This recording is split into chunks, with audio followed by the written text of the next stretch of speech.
I have been asked to address as to what the virtues of Qayam in the month of Ramadan are. Firstly, the literal meaning of the word Qayam refers to stand for the purposes of engaging in worship. First and foremost, let alone the month of Ramadan, my father, my beloved father, my access, my spiritual guide and mentor, Sayyidi Shaykh Muhammad Mohsin Munawwar Yusufi refers to this blessed verse of the Holy Quran wherein Allah Tabarak wa Ta'ala states, وَالَّذِينَ يَبِيتُونَ لِرَبِّهِمْ سُجَّدًا وَقِيَامًا, and those who pass the night for their Lord in prostration.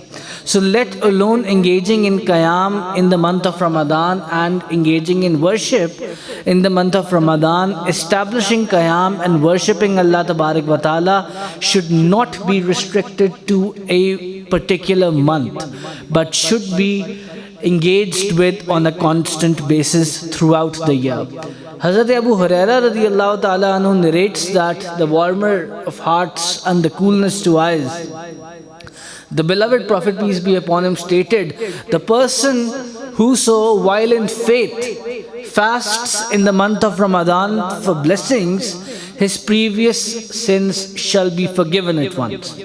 And the one who for the sake of blessings establishes Qayam in the nights of Ramadan, his previous sins will also be forgiven.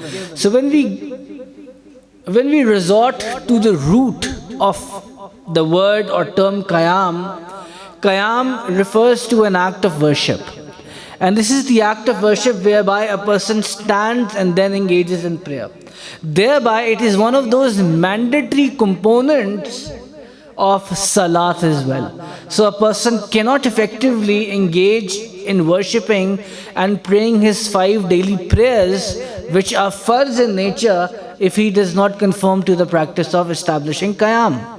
So Qayam is one of those mandatory and essential components of prayer as well. Bibi Aisha Siddiqa, Tayyiba, Tahira, Zahida, Abida radiyallahu ta'ala anha states that I saw that when the noble messenger, peace be upon him, would worship at night, he would worship while in the state of Qayam. And the beloved Prophet, peace be upon him, would weep and cry while in the state of Qayam, ruku, sajda, so much that his entire blessed chest would be brimming with tears. And that his Qayam would be so long and prolonged that Hazrat Bilal Habshi radiyallahu ta'ala anhu would call the prayers, he would call the azan of the Fajr prayers. That was the extent of establishing Qayam of the Holy Prophet, peace be upon him.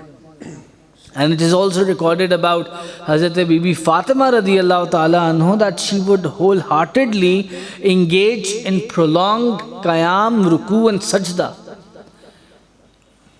One of the most revered, distinguished and renowned scholars and jurists of Islam, and perhaps the founder of the Hanafiya school of thought, of Islamic thought, Imam Azam Abu Hanifa radiyallahu ta'ala anhu, when his demise took place, when he passed away, he had a neighbor who happened to be a Jew.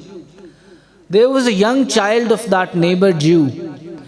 So when the hours of late night would arrive, the child would see a big shadow coming from the house of Imam Azam Abu Hanifa to his house. The child would think to himself that this perhaps is the shadow of a large tree laden with fruits. However, as soon as the demise of Imam Azam Abu Hanifa radiyallahu ta'ala anhu took place, the child would no longer see that big shadow.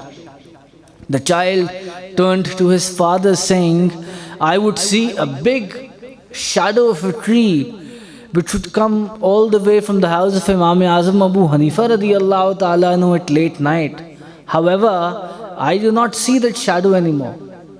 The father of that child, who was Jew, he then said, my son, it was not the shadow of a tree, but it was the shadow of the Imam of Muslims. And that it was a reflection of his constant worship and his Qayam that he would engage with throughout his night. Meaning thereby that he would be engaged in constant worship of Allah Tabarak wa Ta'ala throughout the night while establishing Qayam. So then his demise took place, and thereafter that shadow could then not be seen anymore.